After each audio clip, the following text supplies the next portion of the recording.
Hello everyone, welcome to Wednesday Fit Tip from Kathy at Mum's Word Fitness, which is me. Today we can't do a live video unfortunately because my unit was flooded yesterday and it's not a pretty sight. So I'm doing it down in the gym where a lot of the action happens anyway. So today I want to talk about motivation and in particular what doesn't motivate you, which is willpower.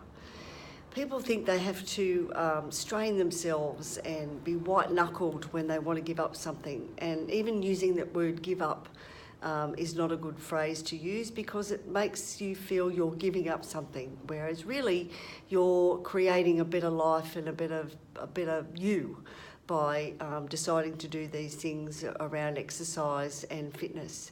So most people will find they have one vulnerable time throughout the day. My vulnerable time is after dinner where I tend to crave a sweet drink or a chocolate or a savoury biscuit or something. So I know that's my time.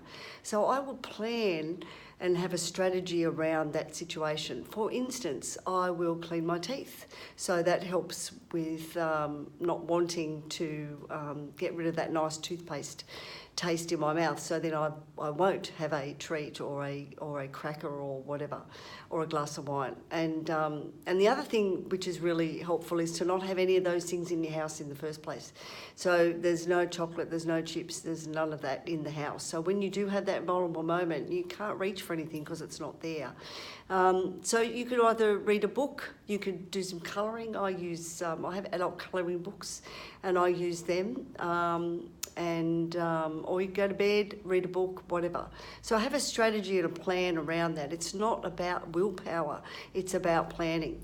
So the other thing I wanted to say around that was I have a client this week who is travelling, a guy, he's overweight, and he travels a lot, and he's wondering, how do I overcome those situations where I'm sitting on a plane and there's this heavy food that I have to eat, and then I book into a hotel and the bar fridge is full of wine and junk food, the chocolates and the chips.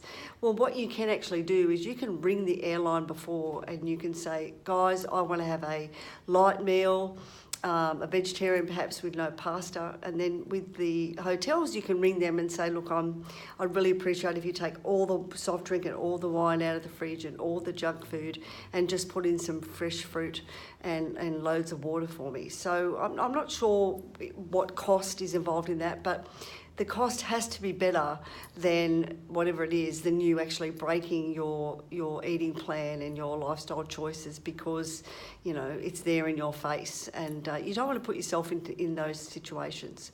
So that's what I want to talk about today. So find your vulnerable time. We all have one.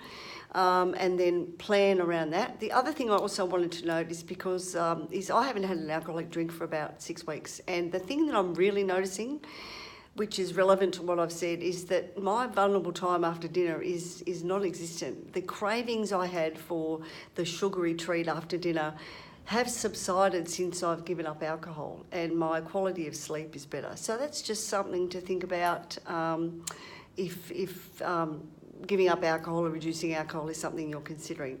So please, comment or like or share this video, and please let me know if there's anything else that I can help you with. Bye for now.